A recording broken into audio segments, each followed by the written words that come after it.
Usamos estampillas también.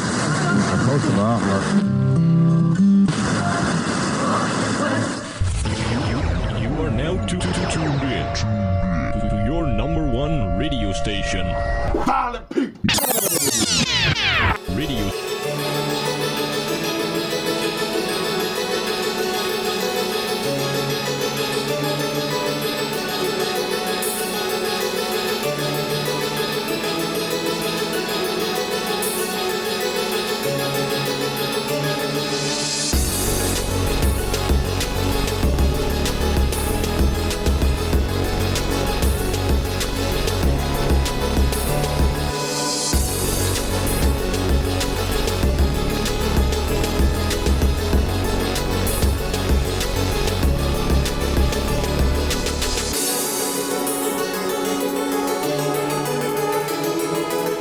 Hey there, folks. Welcome to Violent People Radio, episode 18.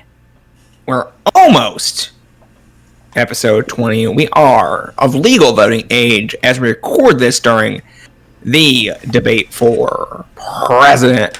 I am one of your hosts, Sam, and with me, per usual, Dan Rice. Dan, how you doing? I'm pretty good. Excited to give our live political takes.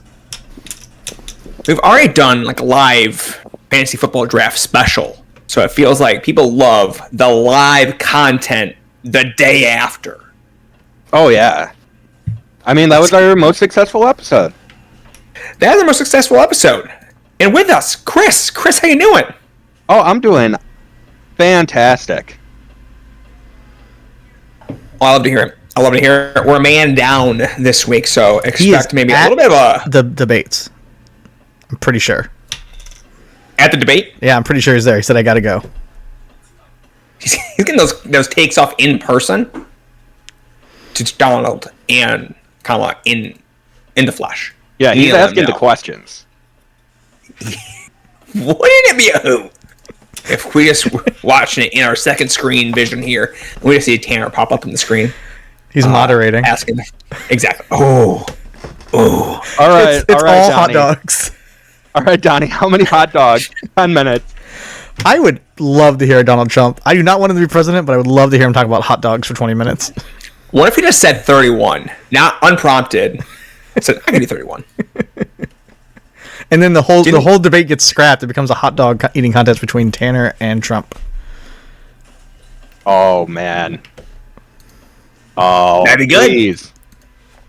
That'd be good. All right. So, what has everyone been up to these past week? It feels like it's been 3 weeks. I don't know why life has come on hot and fast. It feels like to start September. It feels like every week you come on here and you're like, the last week has been a hellscape. What's up, guys? What's up? This week was a hell. It just felt very like a lot going on. The temperatures are hell-like in here. Got a couple fans running, but I am still very hot. Something wrong with the AC? Just not running it. Oh, okay. That'll do it.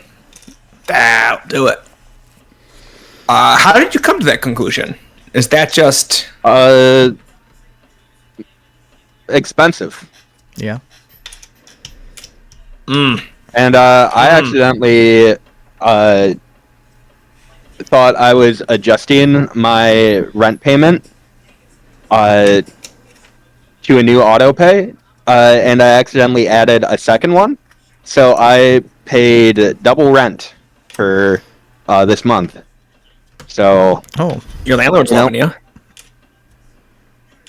Yeah, so I mean we've got like I don't have to worry about next month really because that credit's there. Okay, that's nice of them. Yeah, it's not like they're like, well, sorry. Cool. Yeah. Thanks for doing it twice.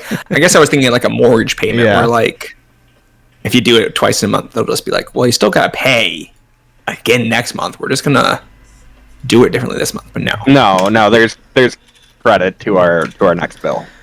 I lived in an apartment one time, and they all switched to, I don't remember the website, but like an online payment system, and only 4 people adopted it of about 200 apartments. And the way I know that is all 4 of us 2 months later got like eviction notices because they weren't receiving the money we were paying on that website. The website was keeping it. Awesome. And like we all had to like take our bank statements in there and be like, hey, you put a note on my door saying pay online. I did. I don't know. And they're like, oh yeah, well, you can live here, I guess. It was pretty harrowing for like a 19-year-old though. Well, that stinks. Yeah, that was like, I lived for a little bit. It was basically a 55 plus community without being officially one. Like, so I think it was just like the 4 people under 30 that did the internet. The rest of them were like, no, that's how they get your money. And we don't want that. We don't want that. Oh, fair enough. Old people. I had an old woman call me today. She lives about an hour and a half away. And she's like, I'm interested in buying a house. I'm like, let me help you. And she goes, well, last time I bought a house, they brought me a magazine full of all the listings. And I was like, that sounds like it might have been a long time ago. And so what I did for her is I printed them out, and I'm going to drive them to her. Nice. Like it's That's insane. Yeah, it's a crazy system. And like I tried to explain to them, like, hey, some of the papers I hand you, those houses could be under contract by the time you look at the paper. She's like, well, I don't like the internet. And then she said, I can't text her. She's like, I think I can get text on my iPad. And I go, well, how would I do that? And she goes, I don't know. Can you type my name in your phone? And I go, I don't think that's going to work. I think we have to stick to phone calls. She's like 80 years old. That's wild. I don't get it, man. I don't know. I bought a house recently, and I still don't know how it happens. It feels too much going on. Far too much going on. Dan, is it true people don't need a real estate agent in the year 2024? No, you absolutely do. And it has to be me. Are you sure about It has to be me. But I'm in New York. You legally can't help me buy a house. Here's why I will say it's weird. Because like you, Sam, you probably do not. But like an 80-year-old woman who doesn't seem to know what day it is, she probably does. A young, maybe not very intelligent guy buying his first house, he might. You know what I mean? So it's like, it's one of those things where it's like, when I was in a union, sometimes I felt like I didn't need a union, but I understood it was better for everyone. I sometimes think about that, where like some people are going to get taken advantage of, some people are going to miss out without real estate agents. But again, I'm pretty biased in the matter. I would say so. We had a real estate agent. She did very well by us. She sold our home very quickly while we bought this home that we're going to live in. Not easy in this day and age, it feels like, to make that happen. No one wants to sell you a home if they're saying, hey, I gotta sell my house first. Sorry about it. I've been a part of those deals where I've had it be 4 chains long. That's the problem. Sometimes you get in these loops where it's like this person's buying a house, but they have to sell this house, but the house they're selling, the person, it's chaos. Is that like, have you done any of those recently? We had one. Like, we had one in earlier this year with a person moving from Florida where they were buying a house, but they had to sell their house, but the person buying their house was selling their house. So it was three people long. okay. And it is scary because it's like, it just takes one person fucking up. It just takes one person ruining their credit or deciding they don't want to buy a house. And it's like, it kind of changes a lot of people's lives. Truly. All right. Well, I have nothing else to talk about this week. I can't remember what I've done. I reorganized our living room. Which I may have done last week, all right. I can't recall now. But we reorganized the living room. We got now a TV in there, which we weren't sure if we wanted to have a TV in the living room. But we've realized, yeah, we're going to have a TV in every room. Yeah, you want a TV. Don't be one of these people like, we don't need a TV. Well, we got TV other places. So we're like, we'll have a dedicated no TV room. And then we decided, what if we just had a TV in that room anyway? Why I'm here with Sam, speaking of TV, you're like a I believe you're a horror guy. Is that like a real thing? And Chris, you're definitely a movie guy. How do you guys feel about the Terrifier series? I have seen Terrifier 1, and that movie is dog shit. See, I think that seems to be the general opinion, and me and my niece watch them both, and then the little anthology that he starts in, and giant fans think it's amazing. I like All Hallows Eve. My wife really likes All Hallows Eve. We both liked the first Terrifier. Neither one of us really liked the second Terrifier. Too long? Well, my wife hated it because she was like, there's a little too much purely violence against women for the large duration of this film. That's Yeah. Which didn't feel great. And then Chris Jericho came on screen, and then we left the theater. And I was like, guys, I was about to see something really cool happening to Chris Jericho. Probably. I'll never know. I don't think you see anything happen to Chris Jericho. Oh, are you kidding me? I think he's in the next one. Okay. That was like a little tease. Ooh, that was a little tease. Yeah. Okay. I just think the guy that does Art the Clown is so interesting to look at that like it carries me through the movies. You know what? He is interesting to look at. Yeah. I'll give you that. Chris Hero never was Evolve champ. We'll give you that. Oh, I feel like I don't want to be dogging on Tanner when he's not here because we already kind of gave him some shit, but twice now he's been scheduled to draft me since first drafting with me in a pro wrestling format, and he's just dodging me. He doesn't want to do the adult Evolve draft. He doesn't want to do IDVA Mid-South Part 2. He's afraid of how good I am at drafting wrestlers. Only explanation. Now, I just think he thinks it's funny that you'll spend all this time ranking wrestlers, putting your big board together, and then you get no payoff. It's going to get bigger and bigger. He's going to mess with me like, there's 8 of us doing a 40-round draft. I'm like, all right, I'll rank them. Speaking of drafts, my fantasy football teams are not doing well. We won't get into it, but it's not been a good experience early on this season. Couldn't be me. Okay. I will be reviewing WrestleMania this year. That is where we're heading right now. I will not. No way. Watch wrestling for 6 months afterwards. Tanner, his team's worse than yours. I don't know. This start of the season is not giving me any hope. I have Jordan Love. He's dead. All right, we'll see what happens. All right. Let's talk about what's going on over at violentpeople.co, a professional website you should go to today, because we got a lot going on there.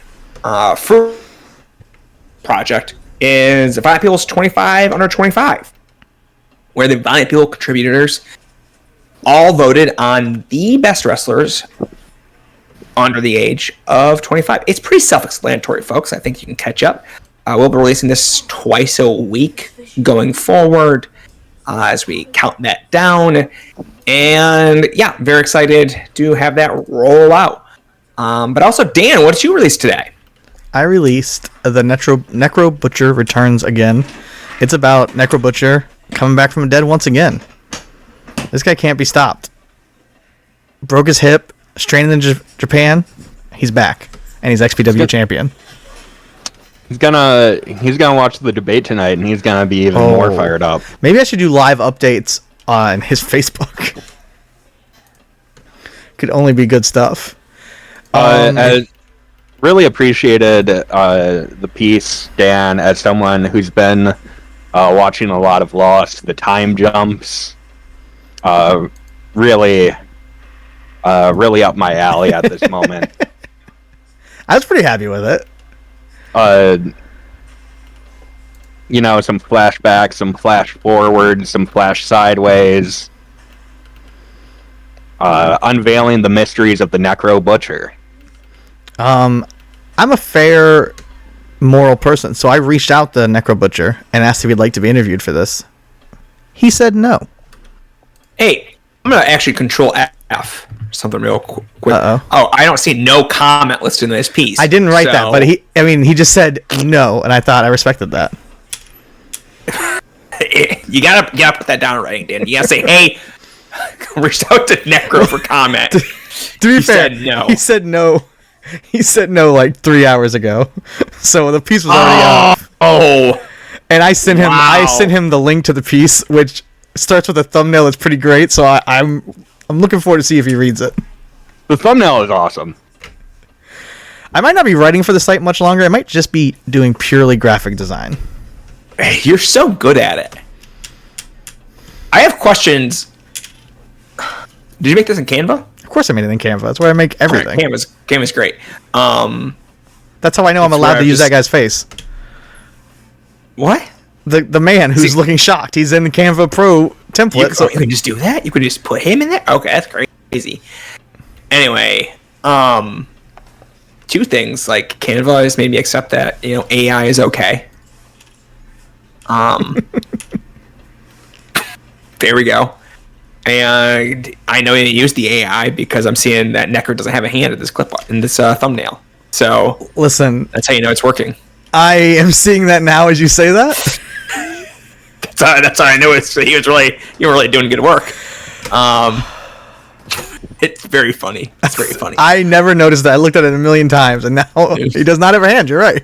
He doesn't have a hand. Well, he has one hand. He has one hand.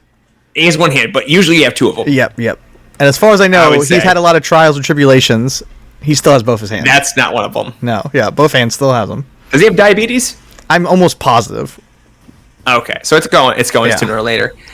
Anyway, we also had QNTR still crushing it. Those guys are just, I don't know, it feels like they're releasing 2 episodes a week. Am I being crazy for that? No, I don't like when they release them this close to us. Well, I don't even think it was this close, but I listened to it today, and it's like, well, I'm going to go talk about wrestling worse than this. Yeah, but we're going to talk about better wrestling. How about that? That's true. Even if we talk about it worse, the wrestling itself is better. That's true. All right, that makes me feel better, because we're not going to cover the same ground worse. We're going to cover something they could do better, but they're choosing not to. Sam, not putting you on the spot. Exactly. When is the part 2? When's the next part of 2525? Is that going to be Friday? When is that going to be? Hey, Dan, if you did not put me on the spot right now, I'm dealing with a lot. I know. I just thought maybe you had an idea. It. I thought maybe you had an idea. No, I'm hoping it's just put a cake tomorrow. You hope it's tomorrow? I'm hoping tomorrow. See, I knew we were trying Wednesday, but I didn't even mention Wednesday because I was like, no. If you hear me, like, if I don't respond to your questions pretty soon, it's just because I'm writing this for tomorrow. All right. I'm just working. You choose when we're down a host to just be like going silent, typing. I got work to do, guys. I got work to do. We're out here. I didn't vote for this, folks, just to let you know. 2525.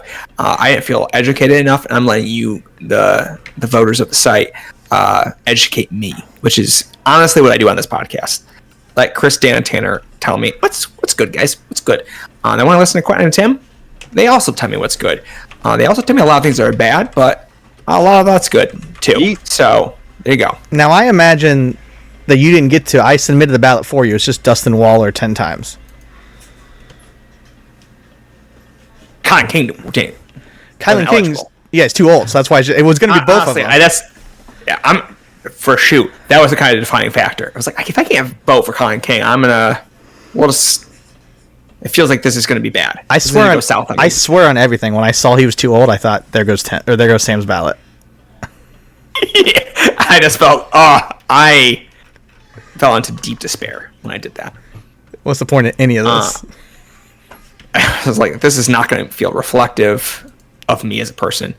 And as you might be able to tell from this image, a lot from the image for the 25 under 25. There's going to be some multiple Joshi wrestlers. They're going to be members of here, which then just made me feel ill-equipped.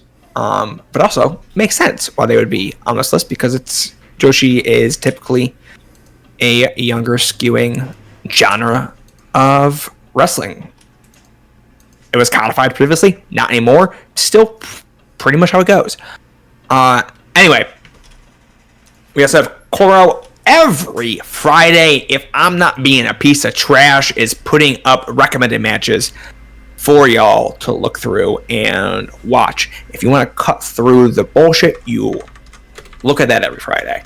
And then occasionally Chris will let you know what lucha to watch if he decides to grace us with his presence on a monthly basis. It's been known to happen sometimes. It's been known to happen. And I don't remember if we talked about it last week. I don't remember in theory, it would have came out, the Nigel McGuinness 5-match primer from Cole. But just kind of reiterate, go read that. Like, that's good. It was good. Those are great matches that he all recommends you watch. And right now, it is as easy to watch old ROH as ever. So, there we go. That is violentpeople.co. The past week, 25, the big project. We have another project that's going to come out after that. So projects,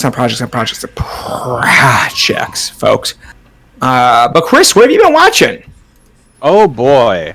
Well, I've got to keep up on that JCW, that Juggalo Championship Wrestling every week. Oh, I forgot I watched this. I scrubbed it from my brain. It's the Lunacy Minute over here on People Radio. Yeah, how could you forget that you watched this JCW Lunacy episode 2? You told me, you said wait till I get to whatever the exact minute mark is. I was trying to find it. I can't find it. I still wasn't prepared. So let me begin by saying last week featured matches featuring Matt Cross, Willie Mack, Caleb Conley, and Facade. In 3 matches. This show features 4 matches. Some of the wrestlers featured: Willie Mack, Matt Cross, Caleb Conley, Facade. Okay, so if you want to see those 4 wrestlers, this is a great place. Yeah, if you love Caleb with a K, this is your place. We're not drafting Evolve, but if you loved Caleb Conley in Evolve, this is where you go now. You go to JCW. He's here, 41 years old, 41 years young. He hasn't lost a step. He's still as good as ever, as exciting as ever. That is 100% true. And he wrestles Facade, and it goes 7.5 minutes, and I can't tell you anything that happens in that match. Longest match on the show of the 4 matches. But I can tell you what happens in the next match. So first, Eric Smalls comes out, and Eric Smalls is a little person, and so I'm kind of getting excited. It's like, oh, we're gonna get maybe the JCW Minis division or something. And he's here to introduce the Redwood Giants, actually, and it's Hurtful Kurt and Painful Paul. They are both 7 feet tall, and you're like, oh boy, who are we going to see? These fine tall gentlemen, these very tall men who are they're tall, and they look tall. And their manager is little. Yeah. Okay. And out comes Briar Wellington, who is in fact one of the wrestlers who has ever graced the ring. Now, the commentators act like it was a really big deal that we got Briar Wellington here.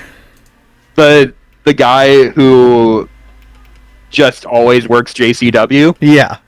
Like, who could imagine he'd show up at JCW? Yeah, it's like GCW getting really excited. It's like, wow, I was not expecting Effie to show up. And who could his tag partner be? Who could his tag partner be to face the Redwood Giants? Oh boy, it could be anyone in the history of wrestling. Anyone.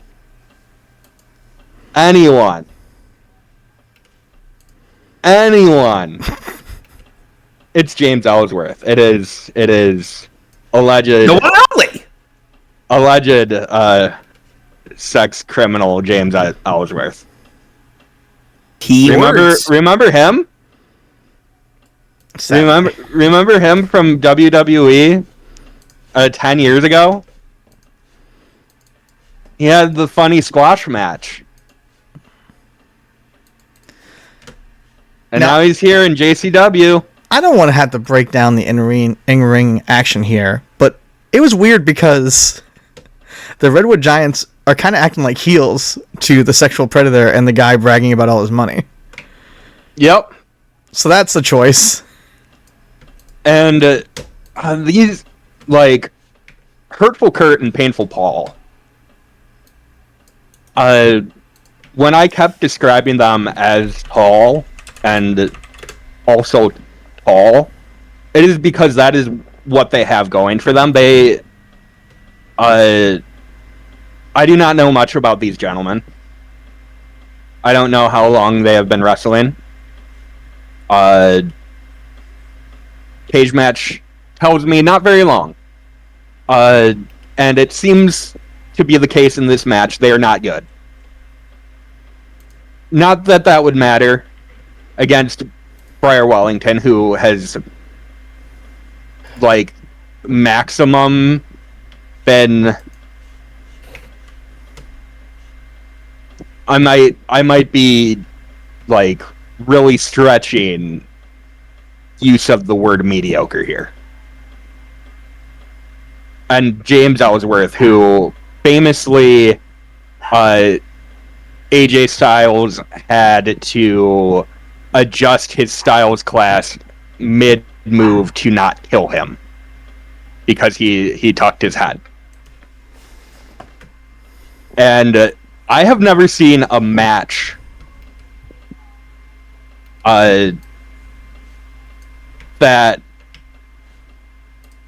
like, this is a decent sized crowd in the Newport Music Hall in Columbus, Ohio. And this is like, it is like everyone got raptured for this match. And I wish I got raptured. But I could tell that just watching this match, it was God punishing me for all of my sins I have committed. It goes 5 minutes. It feels at least twice that. It is indeed painful and hurtful to watch. There is no noise being made from the crowd. You can see them. You cannot hear them. And I mean, it's not like I have expectations for like it's JCW. It's Juggalo Championship Wrestling. Like, we're not going to get, like, we're gonna get shitters, we're going to get canceled guys in here. But it's fucking James Ellsworth? It's fucking James Ellsworth? Because what you're saying is the next cancel guy that comes out in the next match, he's at least cool looking? He has had, at least in matches that I have enjoyed, he is, like, I can see why you would bring him. I was just at a loss seeing this man on my screen in 2024. What, like, who is that for? Like, obviously, like, you're, like, this isn't, like, you're booking canceled guys, but this isn't like XPW where that's, like, the point. And it's not like your target audience is into it. They're very much not. They fucking hated this shit. And they're bought in. Like it's a big crowd and they're loud for the stuff they like. These are people that will tolerate Caleb Conley multiple times throughout a TV taping, and you killed them. It is one of the most baffling things I've ever seen.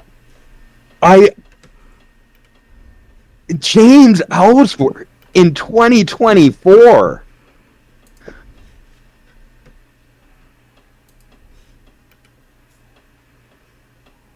It's quite the move. It's quite the move. It is quite the move. You know what's crazy about Briar Wellington? It's got to be cool to be buddies with ICP because he like literally only works in Michigan basically, and for them, and he's wrestled like Rhino, Al Snow, Sabu, Nasawa, like just a who's who, and there's just no reason for it, and that's funny.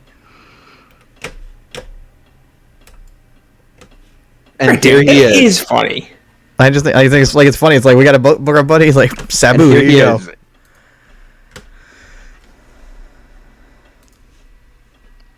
I'm just, and I shouldn't give this much thought to like a Juggalo YouTube promotion, but but this is what I decided. Like I was going to talk about this TV show every week, and week 2 that was supposed to be like every 2 weeks, but it came out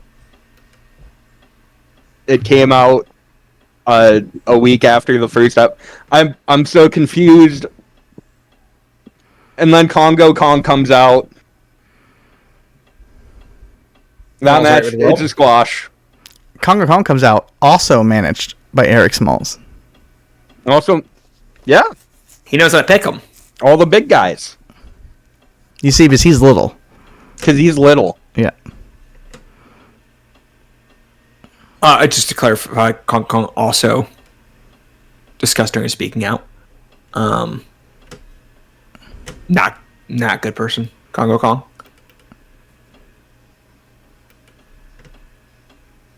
Nope. JCW, it's full of them. They went strong here in episode 2. They weren't playing around. And then Willie Mack successfully defends his JCW heavyweight title against Matt Cross in a match. That is a fair way to describe it. Can you imagine what it would be like if Willie Mack, the athletic large man, wrestled 20-something year veteran Matt Cross in a 7-minute match? Never on a happened YouTube before. show? Never happened before. It's impossible to conceive what that would look like. I think it's very possible to conceive, and it's probably better in your head. Now That's the JCW report. Now, again thinking too much about this? Did it feel like they were building the Matt Cross winning? It did. And, like the show felt like I was like, oh, okay, like yeah, they're building up Matt Cross, and he's gonna get the victory, and like he just loses clean as a sheet in 7 minutes. In 7 minutes. And I'm gonna go ahead and spoil it. He does beat Willie Mack at some point because he won the title at Bloody Mania 17. Good for him, quite frankly. So there's like run it back. You know, when you've got a winning formula, I'll be back next week. Stick with what works. That's what I'm always saying, folks. Don't mess with a good thing. Now, I will say it's weird to try to figure out what they filmed for Lunacy, but it looks like there's going to be a Madman Pondo Nick Gage death match at some point. Why not? I'll watch that. You would. Anyway, so you sticking with Lunacy? You think going forward? You know what? Oh, he definitely At is. least one more. One more. He's waiting to see the new Backseat Boys show up before he backs out. Oh, okay. Yes, sir. Is there anything that would like immediately say, you know what, I can't hang with this anymore? James Ellsworth didn't do it for him. Yeah. If they bring in Vince McMahon.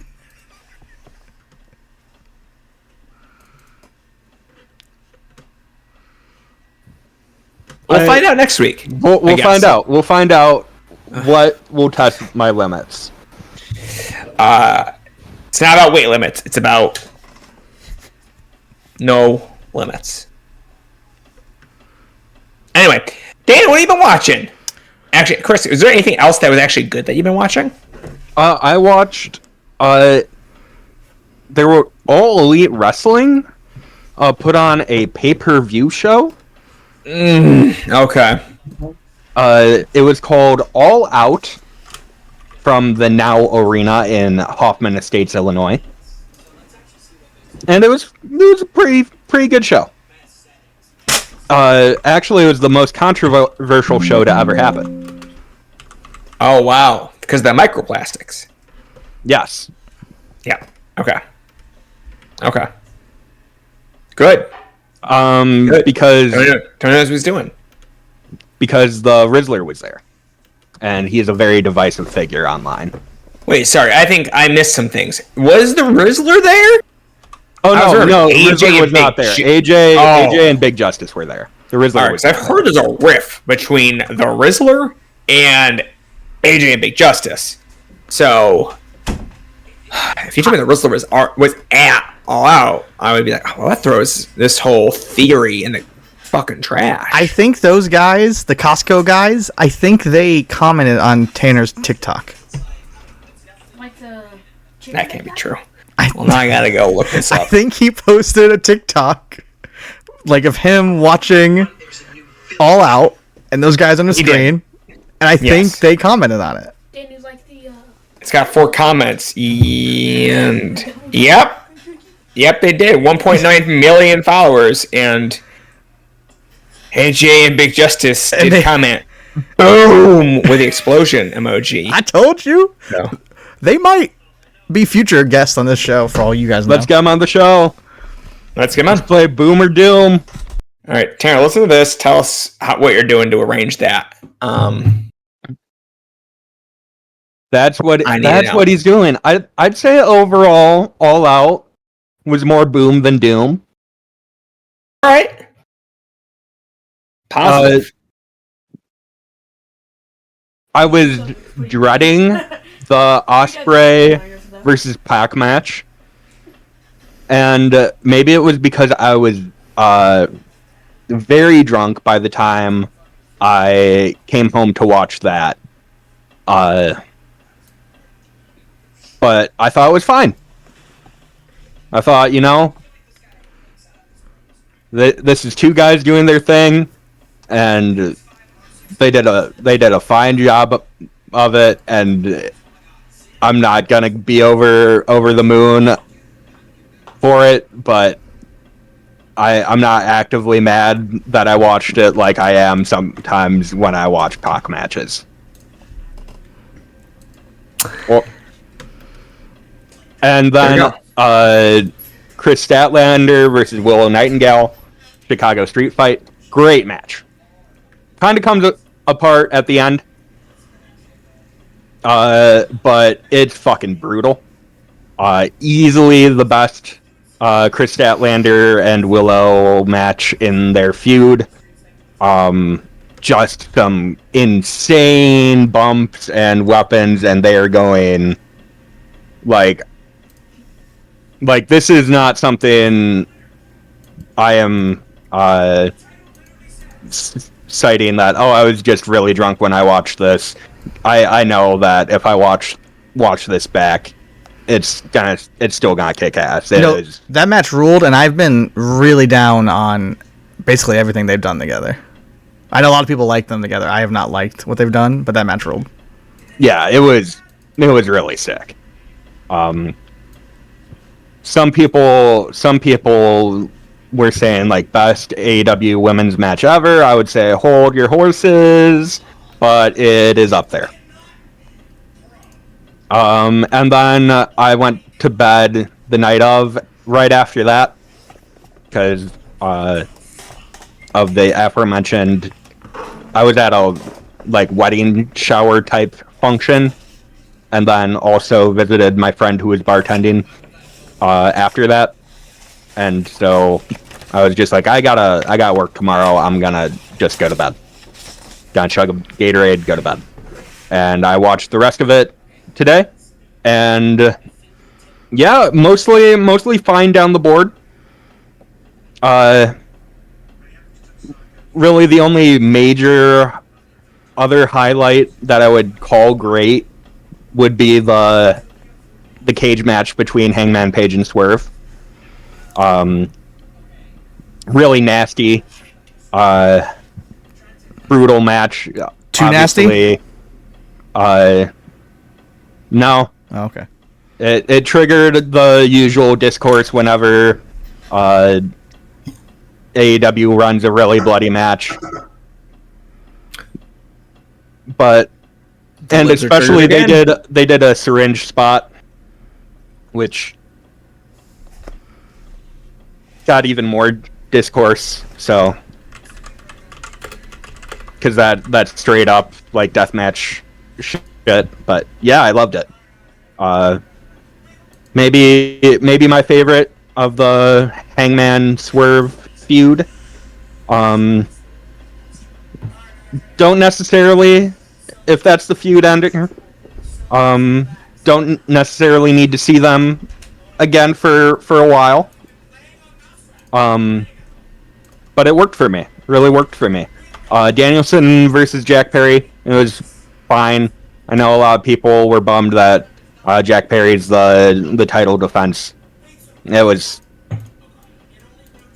I thought Danielson made the best of it against an opponent such as Jack Perry, and it went too long. Self-indulgent certainly in areas, but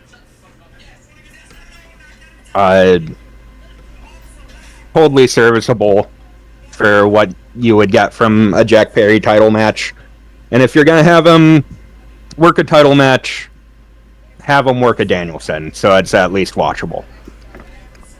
And obviously you get the post-match where everyone knows eventually Moxley's kind of on the road to a heel turn, and he turns on Danielson and chokes him out. And that was good shit. That was good shit. Hell yeah. Everything else on the show ranged from fine to pretty good. Don't really have thoughts. Watchable. Very watchable show. Not AEW's best, far from their worst. Kind of crazy that a show like this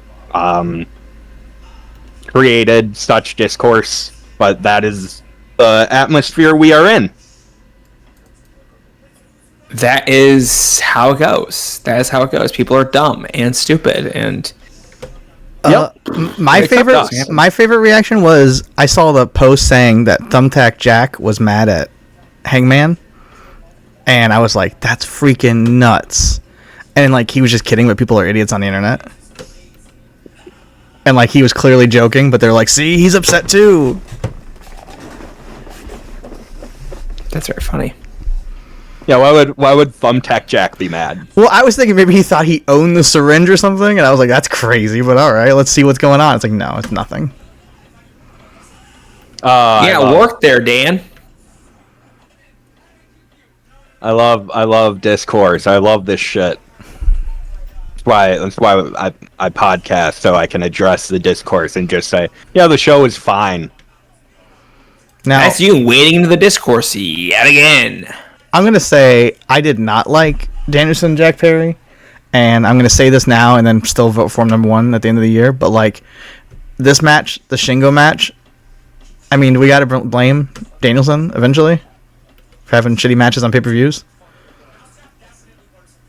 I don't know. I mean, he's still putting on so much great work that it's hard to complain, but like when he gets in these big spots and like it went 27 minutes because he wanted to go 27 minutes, and that's fucking stupid.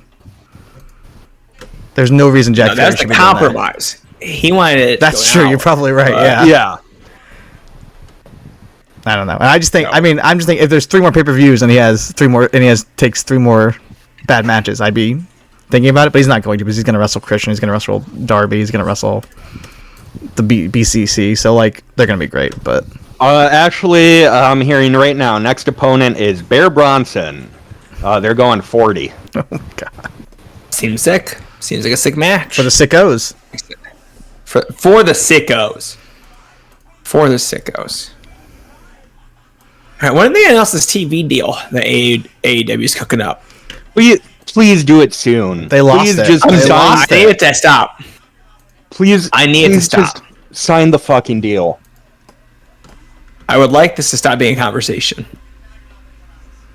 What are you gonna do? Like, let's just sign the deal, and then we can go back to ratings and talk about how Warner Brothers regarding the deal or whatever the pivot's going to be. Bingo. It sucks.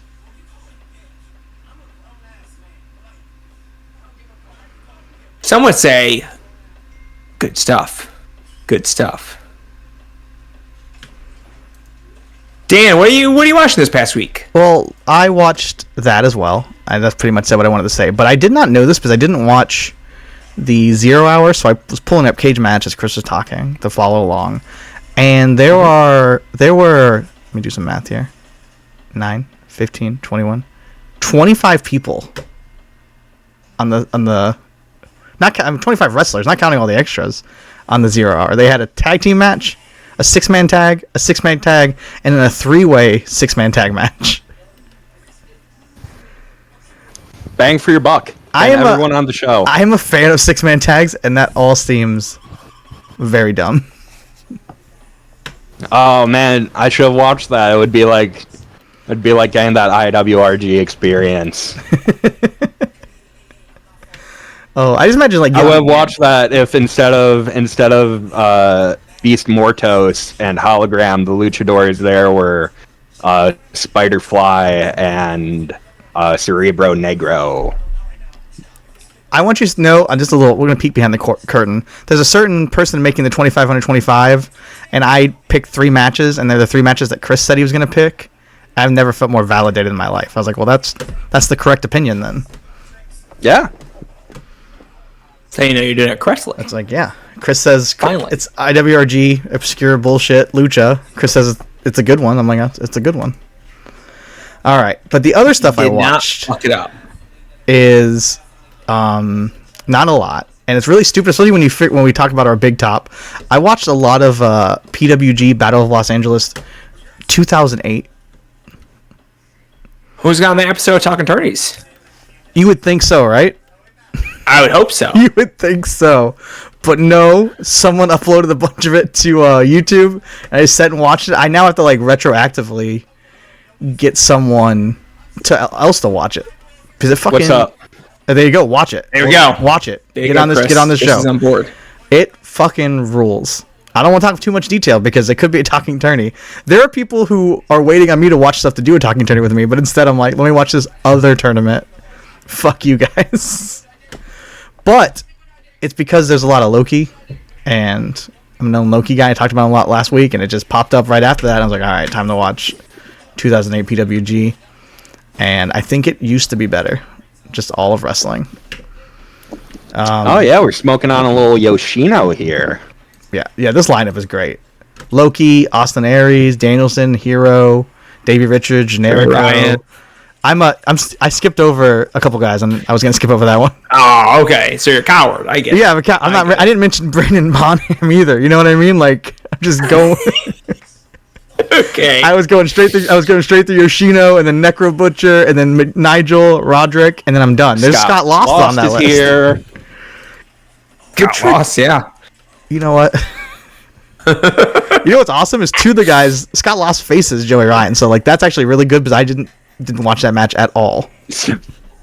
But it sucks when the terrible guys are spread out. Because guess what? If Joey Ryan wrestles low key, I'm watching that shit. Not gonna pretend otherwise. Boundaries are taken down. Yeah, not gonna pretend otherwise. I'm a guy who just wrote 1,000 words about Necro Butcher. I'm watching low key versus a canceled guy. But yeah, outside of that, that is literally all I watched. I'm pretty sure I watched a little bit of AEW, JCW, Lunacy episode 2, and then Bola 2008. This week went over Kenny. It feels like this week was like a blink in the eye. Like it feels like we just recorded. There's so much stuff I wanted to watch. I didn't get to any of it. Yeah, did Kenny have somewhere to be? Maybe. Oh, maybe you should just make the time. Oh no, he's on the next show. Make the time. You've watched 7 matches in the year 2024. Just make the time, Dan. How about that? Be a little bit more dedicated to your craft. Oh, I guess I did watch Necro's Return, which is at the end of that article. I uploaded it to YouTube if people want to watch it. So ain't that the truth? There you go. So there's something. He fucking picks up like a high top bar table and smacks the dude he's wrestling in the face with it. That rules. That is classic. That is classic. Fucking rules. And it's at a bar, and it's really cool because like most people seem to be there for the wrestling, but like some people clearly aren't. And I love watching the faces of people that like don't really know what they're getting when like Necro Butcher's punching people. That's good stuff. That's good stuff. I watched one match from All Out because I'm. Oh, I thought you meant the whole week. I was excited. Trying to keep up with the state of modern pro wrestling, as one does if they are running a professional wrestling website. I guess. Which match? Willow versus Stat. Oh, yeah. That's the one match that everyone seemed to be like, yeah, that's the good one from this show. And I was like, yeah, congrats. It is the good one from this show. It's a good match, and there's no terrible discourse about it. So, like, you really, if you had to pick one, you really picked the best one. Yeah. Which is incredible, because it's a women's match. So you would expect that to be the one that is like a magnet for bad vibes. But no, everyone's pretty unanimous. Like, yeah, that's a sick match. Great. Willow, top tier cool look in that match as well. Feel like that cannot be discounted. Oh yeah, the parachute pants are awesome. Yeah. Not, you know what? I don't want to be problematic here, but I think like women's wrestlers don't have like haven't had the long-term best attire for street fights, and she just knocks it out of the park. Like men have your jeans and whatnot on a consistent basis, like quote unquote looking like they came out of the back. But she rocked it. Great look. Match whips ass. There we go. And then pretty much anything else I want to talk about, we're going to talk about during the big top this week anyway. So, in some form or fashion. So with that, is there anything else you want to talk about for what we watched this past week? I do not think so. Nope. Okay, let's get into it. The big top this week, we've pivoted. We are not going to be doing the Evolve draft this week. We'll wait for Tanner to get back. Alex Reynolds. That was me ripping up my big board. Dan's about to pick up John Silver just to stop this. Yeah, you ain't getting any tag team. You ain't getting any boys. Anyone who's not drafting back to back, I dare you to draft any tag team wrestler. I'm taking their partner. Evolve, known for great tag team wrestling throughout its history. That's what everyone talks about when they talk about Evolve. Yeah, you take Montage Ford, I'm taking Angelo Dawkins next pick. Just try me is all I'm saying. Fucking owned. Anyway, we're pivoting this week. So we've created a bit of a schedule, so that's great. But we have a lot of stuff in the future that is all timely. So we couldn't move forward except for talking about the Valiant People 2010s, which is coming up later this year, where collectively we will all rank the top 100 wrestlers of the 2010s. So it kind of marries well with this being in the middle of the Evolve discussion as well, since Evolve, Dan has called it the best pro wrestling company of the 2010s, bar none. Dan, how many wrestlers from Evolve do you think you're going to end up ranking in the Oh my god. VP 2010s? I mean, probably You have 100 wrestlers. How many are you going to rank? that's probably a lot. What I could do real fast, an easy way to do that, I think, would be pull up my Evolve rankings. Yeah, reference big board. I mean, I look at the top 15 and like all of them will make it without even blinking my eye. Wow, that's a lot of. That's over 10% of your ballot immediately. I mean, exactly 50%. I was going to say that. Yeah, so math's pretty easy here. I guess the math is simple.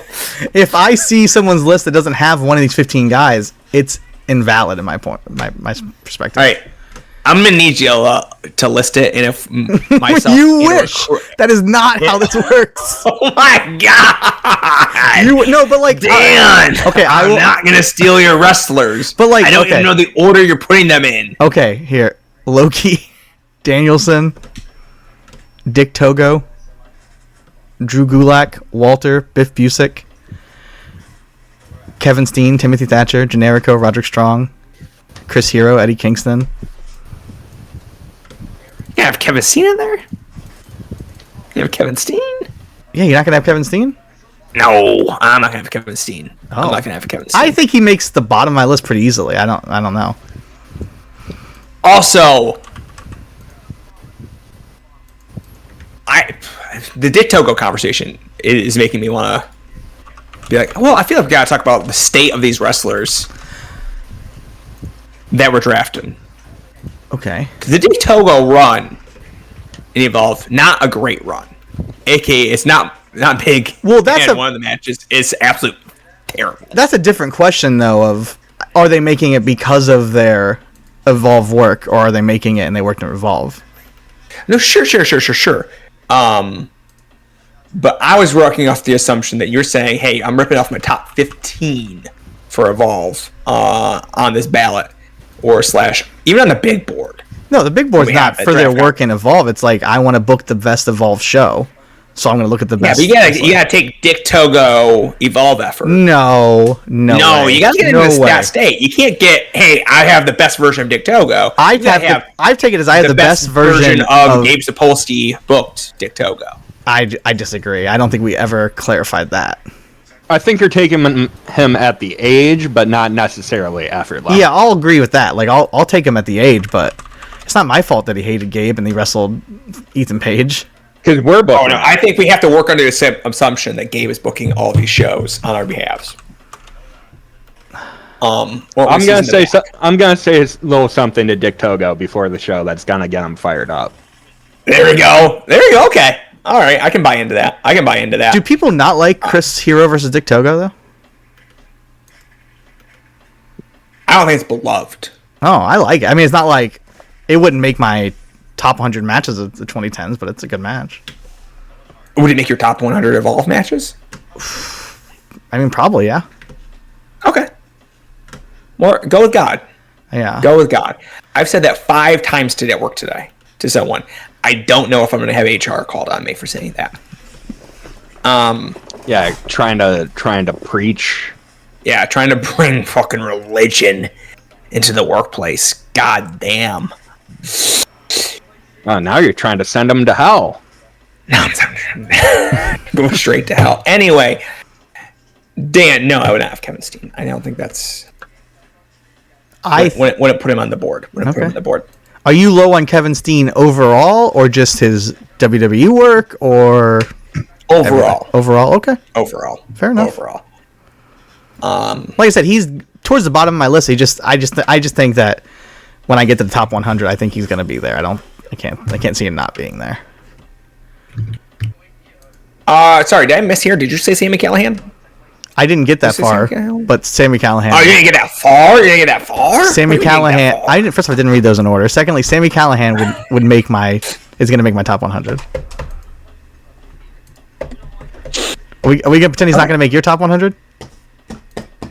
He's going to make my top 100. He's going to make my top 20. Top 20, you said? Yep. All right. We all make choices. You're not having Sami Callihan on your list? Me? Yeah. Probably not. That's crazy. Wow. All right. I got thoughts. I got feelings, emotions. He did not make my initial list that I made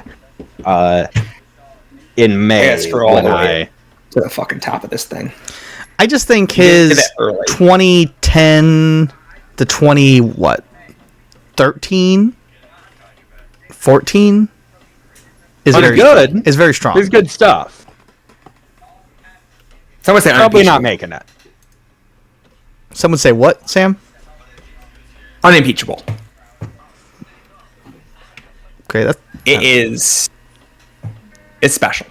My top 20, it is going to be really hard for people to crack this top 20 here.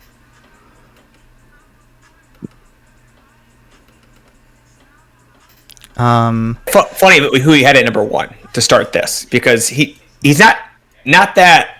It's not surprising that you're a fan of him, but more so that you're this big of a fan of him. Of who? Oh, Naito? Yeah, The GOAT? I guess it does make sense. You're a big fan of Muto, and they're like equally talented professional wrestlers. Yeah. 2 GOATs. 2 goats. That's what we're saying.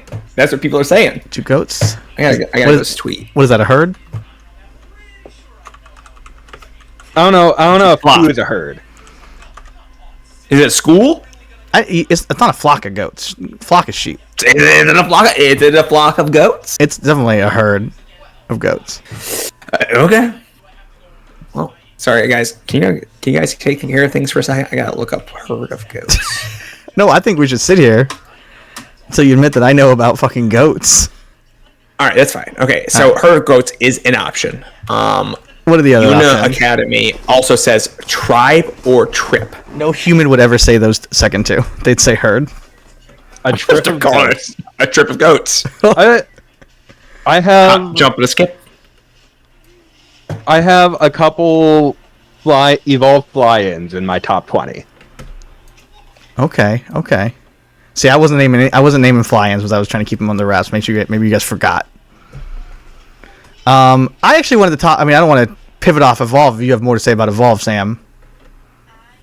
No, I've said the same again. I'm making my top 20 for the VP 2010s. That feels like the hot take that I needed to get off here to everyone listening. I think anyone that listens to you or knows you should not be that surprised by that. I think it's a little high for him, but like I'm not insulted by that.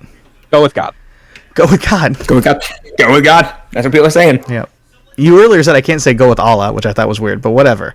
Now, I wanted to talk about Big Japan Pro Wrestling.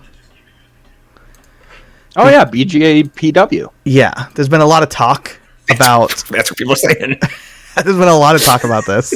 No, I mean, we're a lot of people seem to have Takeda pretty high, and Yeah. I am maybe not shocked, but like because I thought he's on my list, he's on my initial list, just nowhere near that high. It makes me think like how much Big Japan Pro Wrestling should I be revisiting? Because like I was gonna ask Chris because I feel like he's more versed in this maybe than I am. Like, is Kodaka, Miyamoto, like who else? Kobayashi makes it, I'm sure. Kasai makes it. Yeah. Well, Chris already gave you a big list, Dan. If you were bother reading. Oh, he gave a huge list. Yeah. So in May of this year. May. I can read quick. Went through 100 real quick. No. Of Big Japan Pro Wrestlers. Was this in the Discord or on air? I'm putting it in the founder's chat. Isami, just so you have it. Isami Kodaka and Yuko Miyamoto are going to be I have them in the middle of my list. I think especially Kodaka is going to be a riser as I watch more. I've got Sakamoto in my top 20.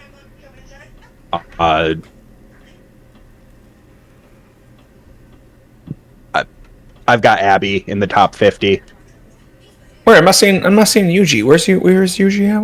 Where's the better of the strong BJ? The better of the strong BJ is in the top 20.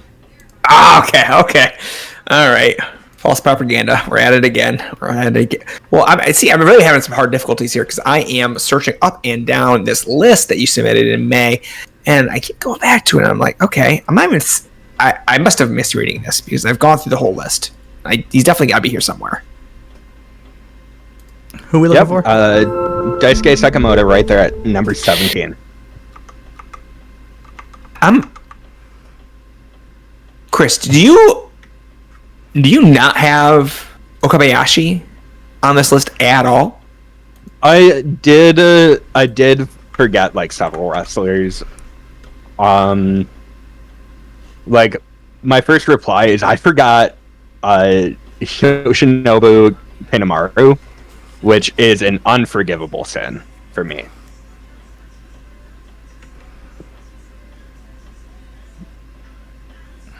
If you say so. Okabayashi, we'll watch the tapes. Was in one of the 5 best matches of the decade.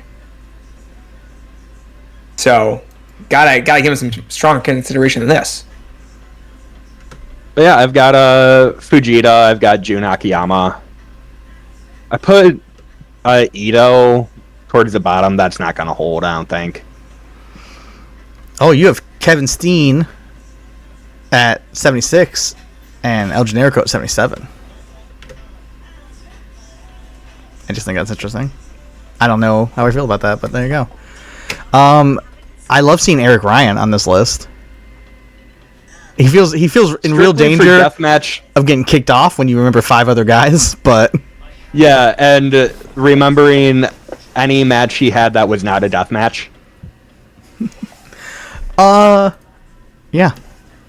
I actually think he's in a lot of I mean an AIW like scrambles 4, 5, 6, 7, 8 ways. He's usually really good in those. You got the wrong acronym here. You got PCO. Did you mean RSP? No, that was not a mistake. You know, RSP's got to be higher up here. Let me look. Yeah, can we do a quick search of that? Okay. Do we have access on air? Should we also read Tim's list? Didn't he reply in like 14 seconds? Like we're doing a feature 20 seconds. I think submitted instantly. Also submitted, but I have not gone back, and I can't get the sheet to work. So there's a chance actually we never do this because I can't get it to do what I want it to do. Well, that's funny. But we have 3 ballots so far. But folks, take your time, please. This is I'm getting sick looking at this already. Anyway, I really mostly make lists to piss Sam off, so I'm very happy. Or are you talking about Tim? I'm talking about Tim, and actually everyone that submitted a list thus far. Sam's like, these don't count. They got submitted too early. Shredder. Tim Squill and Kung Fu Grip. But yours frustrates me in a very different way because you should know better. Like, I don't expect much from Tim. I love Tim. He's amazing. We have a difference of opinions on professional wrestling to a greater degree than, you know what, I thought we did. But the golf has been explored here. I mean, once I got to a certain point, I was just like rattling stuff off. Like, Generico is going to be higher than Steen on my final list. I did a quick count. You Fujita, have at least 20 Evolve wrestlers on here. Oh, definitely. At least. Yeah, I've got, probably more. That was just me like looking really quick. I've got Yehai, I've got Darby, I've got Zack Sabre Jr., Walter. Gulak. I got my guys. I got Chris Hero. I got. Do you think that Evolve, when it actually comes to your final list, do you think Evolve is going to have like the strongest representation, or do you think that's going to be more Big Japan, Freedoms, IWRG? It's going to be a lot of New Japan. Say New Japan. Got a lot of New Japan on there. Mm-hmm.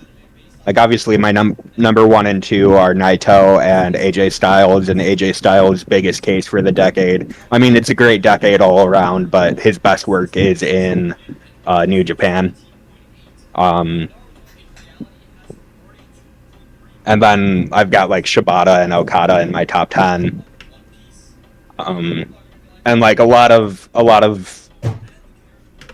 like, other guys had like runs in New Japan, like La Sombra and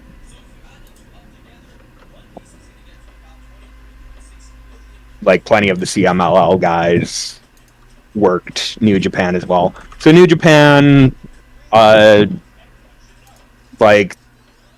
the collective Big Japan / Freedoms, because a lot of guys worked both.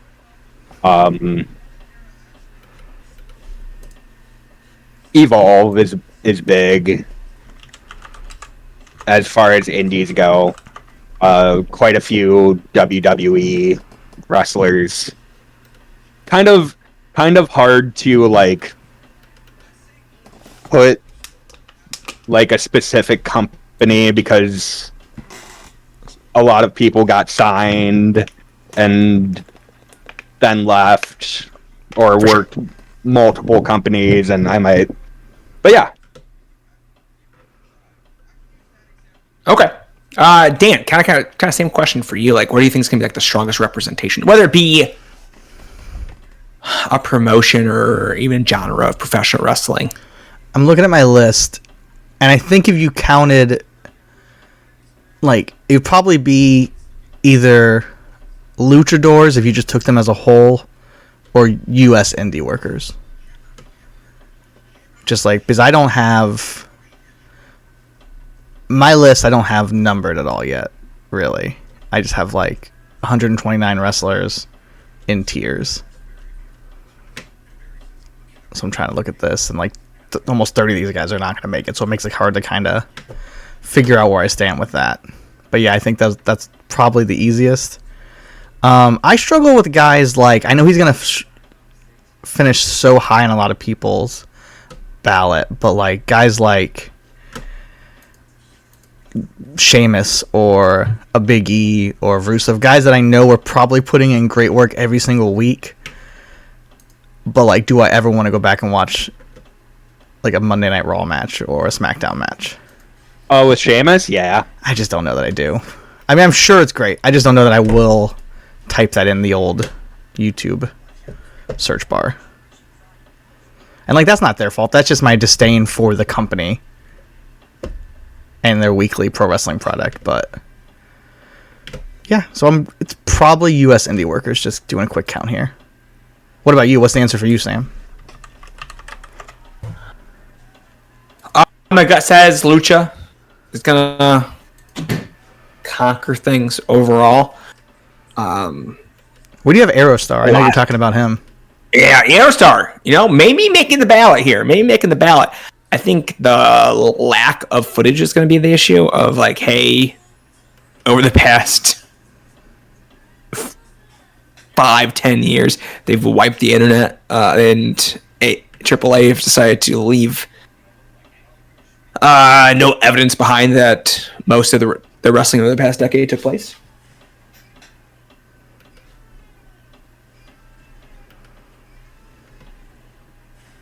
So there is that, and that makes it a little bit tricky to figure out, hey, where am I going to rank some of these folks?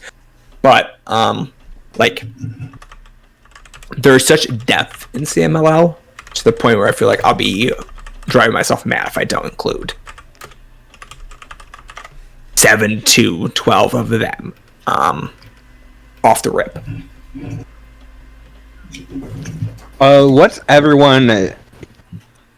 What's everyone's current Vanity 100? Mine is Mick Foley. R.D. Evans. Oh God. That's a fair question. What's wrong with R.D. Evans? Nothing. He's booking a great show. That's what people keep telling me. People are like, he's got it. He's great. He's got the touch. I don't know. Maybe I don't even That's know. a Chicago reference. Does Mickey Knuckles count? Because I have Mickey Knuckles and I have Eric Ryan, but I didn't want to steal that from Chris. But they're both in the bottom tier, and they're like, I don't know that a lot of their stuff stands up. There's probably wrestlers that don't make the cut, but I don't like the idea of deleting either of those names. Yeah. So it's one of those where I'm like, ugh. Where are you putting Quack? Oh, Quack's going to be somewhere in the middle of this list. There we go. There we go. All right. Well, yeah, I think we want to do a quick vibe check, kind of where we're at with our list. We still have not a lot of time to watch wrestling at this point, or to make big dents in the 2010s, quite frankly.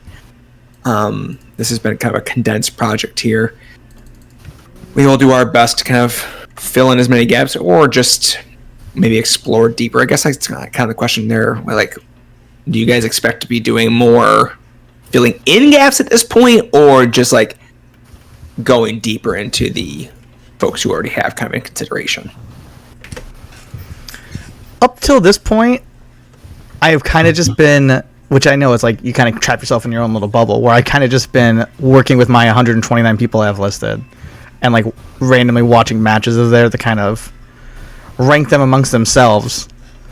And then randomly I'll see someone say something in Discord and I'll be like, I'm a fucking idiot for not having them, and I'll add them on. Kind of my scientific process. That's very fair. That's very fair. I think that's where I feel like I'm more spreading myself and like figuring out like, hey, are there any wrestlers I got short shift throughout the past decade? And the answer is yes, definitely did do that. But not exactly kind of sure how much I can accomplish across this period of time.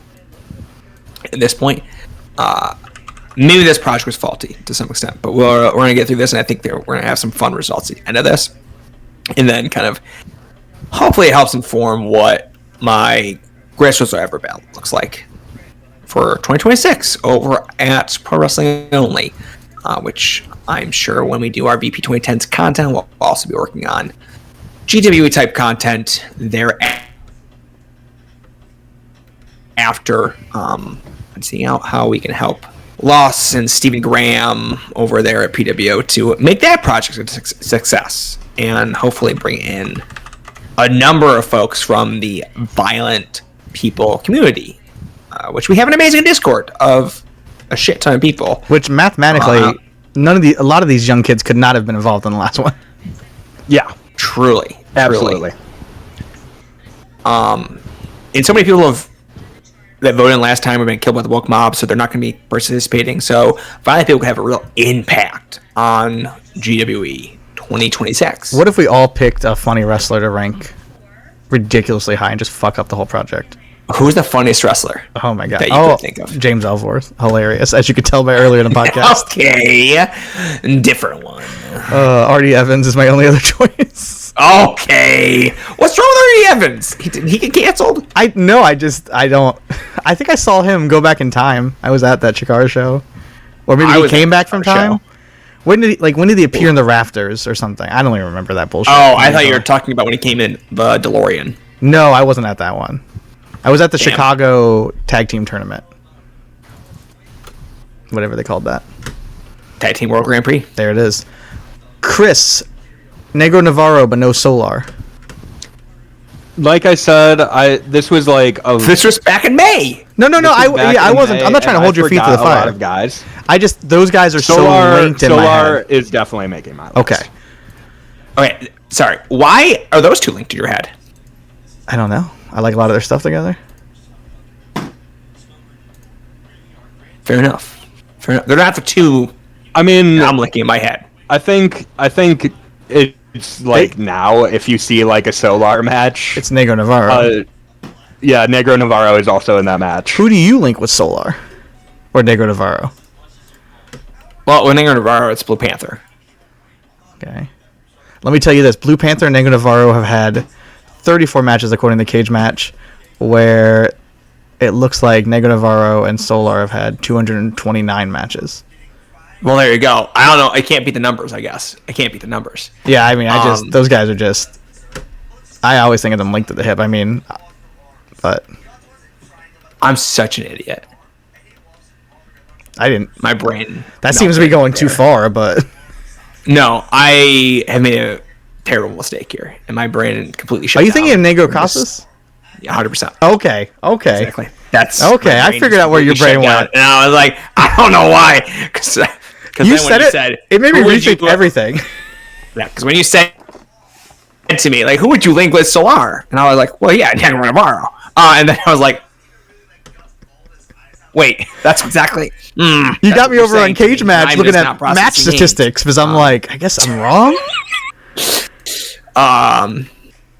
That reminds me today when someone at work typed in the wrong Discord channel and it sent me down like a 20-minute rabbit hole when they were like, oh yeah, this was the wrong channel.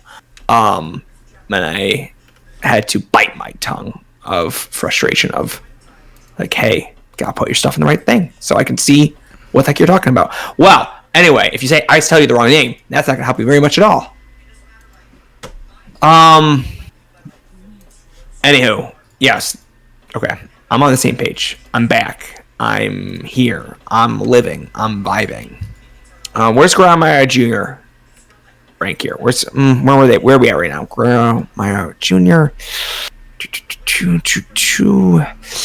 Not seeing them. So that's all right. So that'd be like something that I think both of you need to kind of take into consideration. Grandma Jr. For your lists, one of the best luchadors of the 2010s. So I'm excited for that to be reconsidered here by everyone listening and the people on this podcast. Anything else we want to talk about for Vibe People 2010s coming up?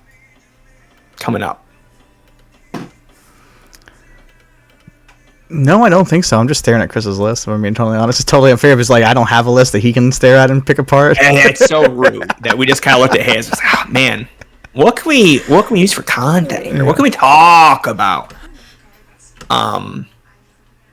We could play a lovely game of where you're gonna rank X person, which we've been playing in Discord, which is a fun game to play in Discord, and expect more of those. Kind of dial in where everyone's at. I did Masashi Takeda recently, and Takeda's great. And then I've watched a few of his matches this past week, and that's kind of what that made me want to say, like, let's do this pulse check, because I watched Abby versus Takeda from Big Japan, February 12th, 2011, a MMA glove light tube death match, and it's rad as all hell. Very, very kind of almost like there are similar vibes to the Rey Scorpion versus Super Porky match. Sure, is it purely based on the fact that they're all wearing MMA gloves? Yes, 100%. Does Abby have Super Porky DNA? You know what? Yes, I think so. Incredibly charming fat wrestlers who are not who have really climbed the ladder. Not just a fat wrestler, but someone that's like actually themselves as a real competitor throughout their career. And the match is great.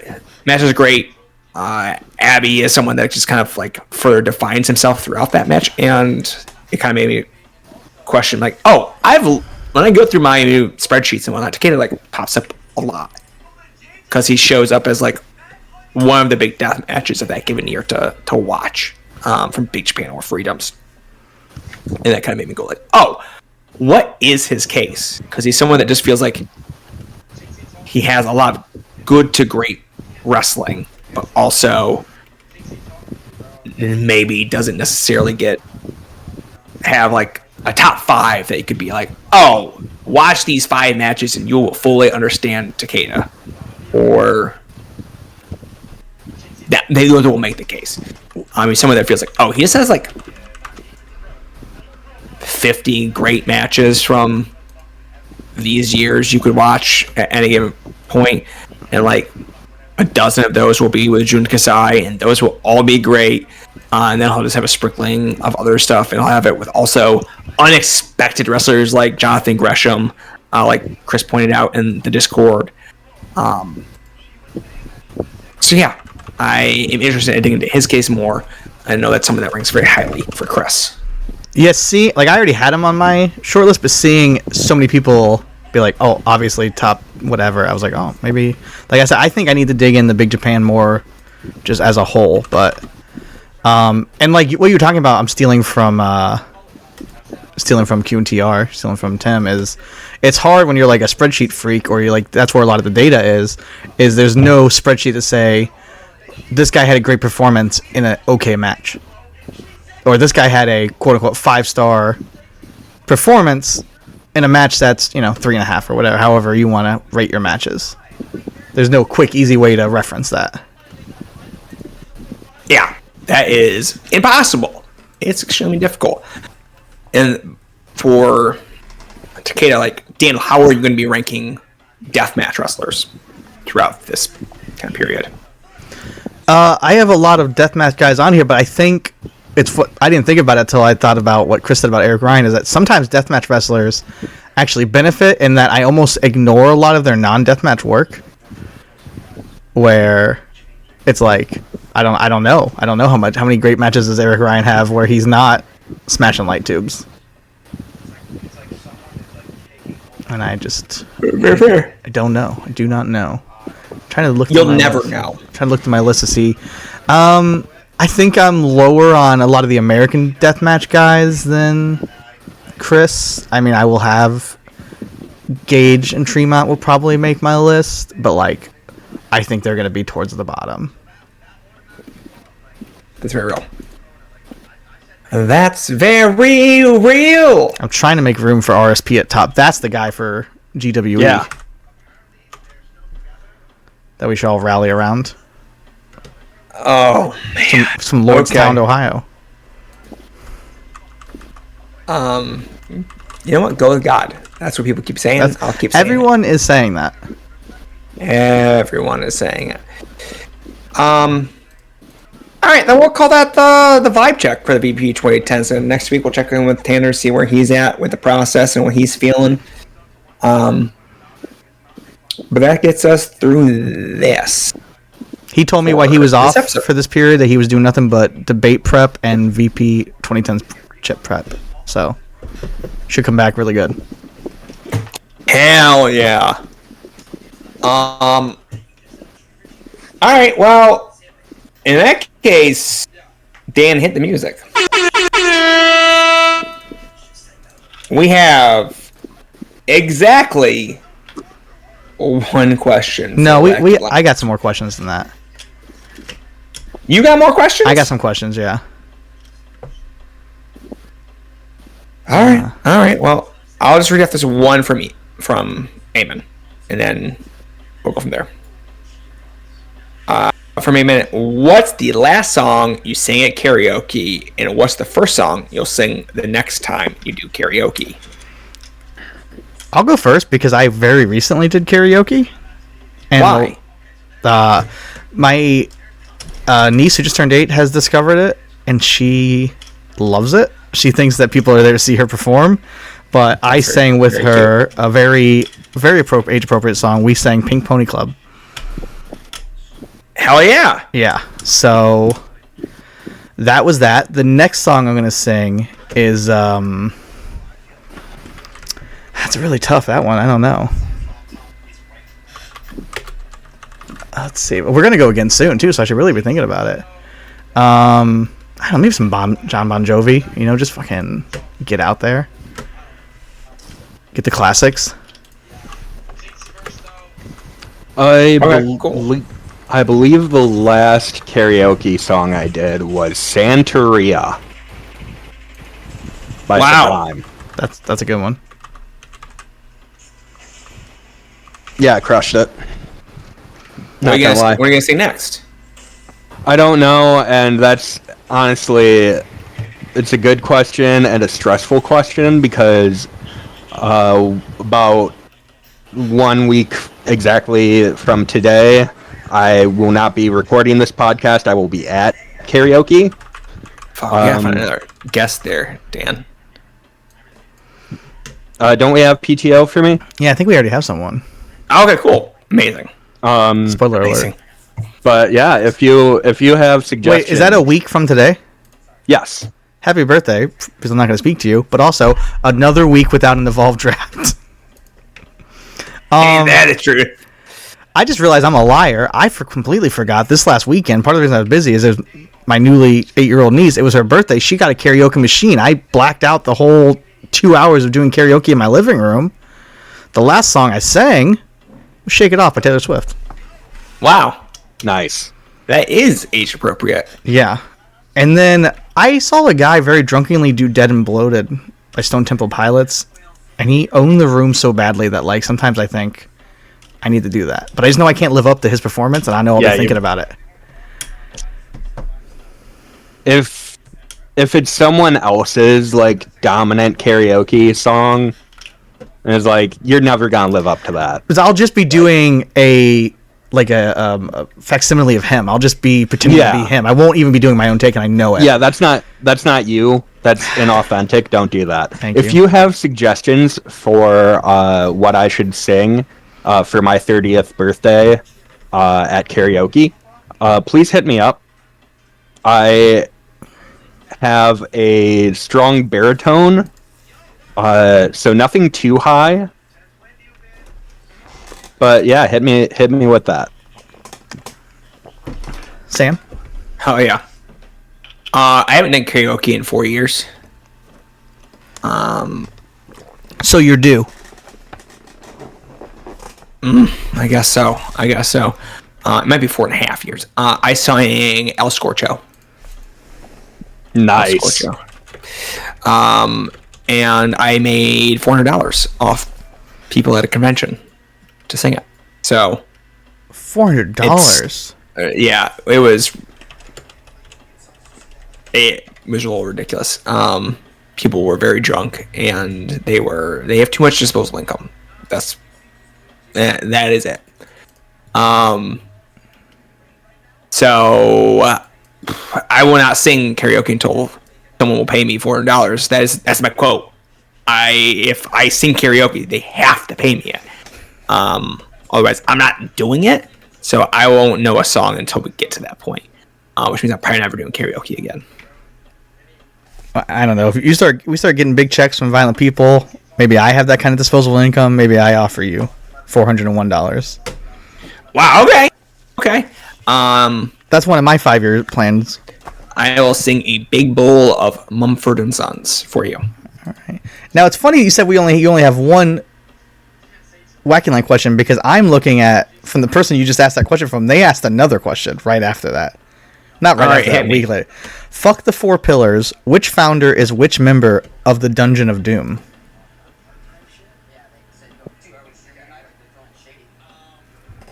Ooh. It's a good question. Yeah, so this stems. We were discussing who in the Violent People extended family is what pillar / the Akiyama / various other hero figures in the Discord. So, which triggered this question. I'm looking at this list and I'm trying to figure out who everyone is. It's quite a list. I would love if I was Big Bubba Rogers or One Man Gang, but I'm absolutely not. I just want to, that's my goal in life. That's the kind of energy I'm trying to bring. But I'm probably Hugh Morris or the Yeti or something stupid. Sure, I'd agree. What do you got being? What do you got being? I think maybe you're Conan. Ah, what the hell? It's just because you booked this show, and you love Artie Evans. I was gonna say Sam is the Taskmaster. That's good. No, he probably is. You're probably right. There we go. What's Chris? Who's Chris? Chris is probably Lex Luger because they have similar physiques, as far as I know. Yeah, that's accurate. Yeah. True. Do we want to claim Tanner where he's not here, or do we want to make him take it when he's back. Yeah, maybe when he's back, that's like the first thing he has to say. It's like, don't tell us where you've been. Don't tell us what you've watched. No banter. Who are you from the Dungeon of Doom? Okay. The important questions. All right, I have a question here from the aforementioned Tim. Where is it here? Without spoilers, which seems tough, was there anything you found surprising about the results of the 25 under 25?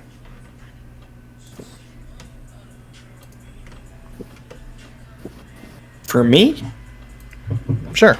I can't say there was any like real shockers here. There are certain. Yeah. What's up? Well, Hey, my go. very first thought. Sorry, I just pulled the list up and I just spoke over you. I really thought that Hook was just going to run away with it. Not that I think he should. I just thought, which makes me think highly of our contributors. I just thought AEW runs away with these kind of things. So Hook or Dante or Darius Martin or AEW people. Yeah, it is not a list dominated by mainstream promotions. Yes. Yeah, that would be probably the biggest surprise. And I mean, part of that is like the current crop of like New Japan's more experienced guys like Yota and Shota Umino, and like those guys are all above 25.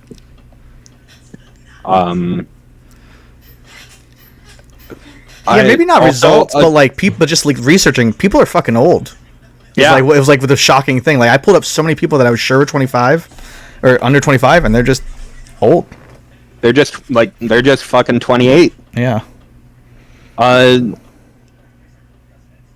Like seeing luchadors that I didn't vote for. That is Makes the list shocking. was cool. No 'Cause, like, spoiler, I know- but number 25 is a little bit of a shocker, I think. Yes, I expected them to be higher. Yeah. Oh, okay. All right.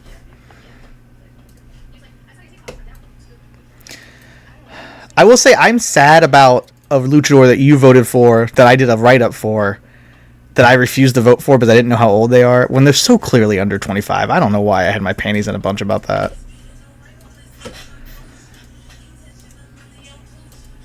It's just Neither do I, Dan. It's just Neither do I. luchadors are weird, man. For all I know, he's either 50 or he's 12.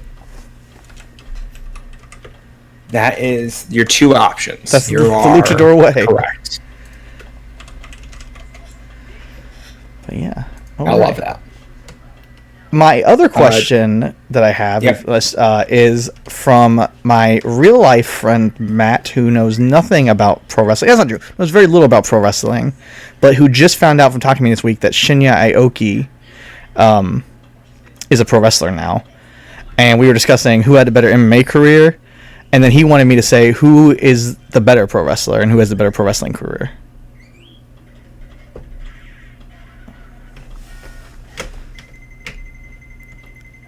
I think I misunderstood that question. Could you start that back? Shinya Aoki versus Josh Barnett. We were talking about them because he talked about Josh Barnett doing pro wrestling. He knew that, and I brought up Shinya Aoki because we both are big fans of him, and I was like, he's actually a pro wrestler, and like he's in my nerdy circle, like getting a lot of hype right now. And he was like discussing who has the better MMA career and who has the better pro wrestling career. So what are your guys' thoughts on that?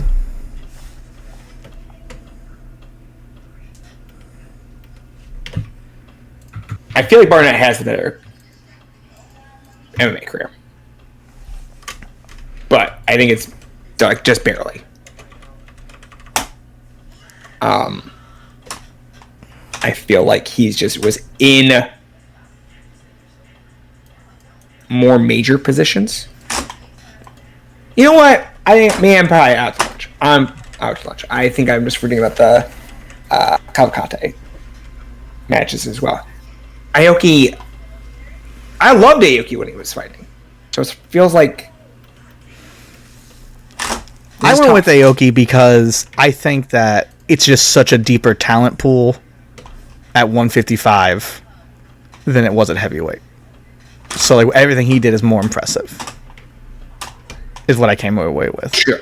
And I think that so far, Barnett, just because might have the better pro wrestling career, but they both have similar careers of just very random stuff. But the Aoki's trending and having a better one. But both of them are so close that it was such an interesting discussion to have like with someone that knows nothing about wrestling. I'm like, I don't know how to answer that. Like they both just kind of wrestle whenever they want, and they have like sporadic careers, and so that was interesting. Also, one time I tried to meet Shinya Aoki in Cleveland, and so Matt was with me. He was not interested.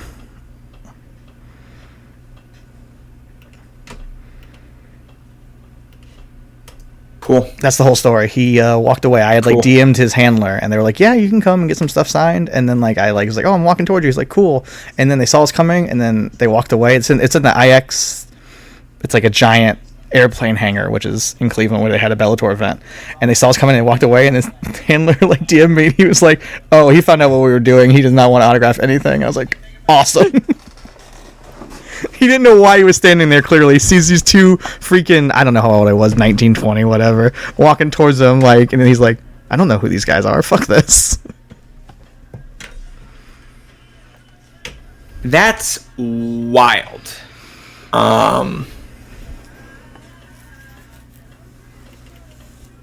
That's wild. That's all the Wacky Line questions I have. Cool. It sounds like we've ran out of questions. Yep. Chris, no one secretly sent you questions, correct? No. People send them in. We had a backlog. I don't feel like we do now. Obviously, here we are. Correct.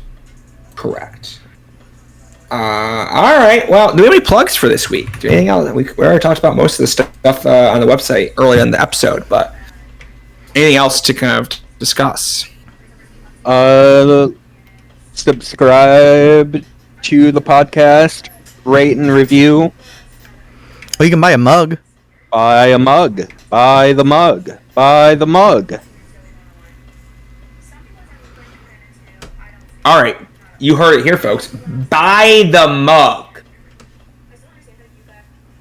All right. I think that's pretty much all we got. Go follow us on Twitter. Subscribe to the podcast, like it was mentioned. Read things on the site. Retweet what we post on the internet. Share it on forums in your other Discord groups that aren't on Violent People. Talk about us. Say that we're really cool and awesome.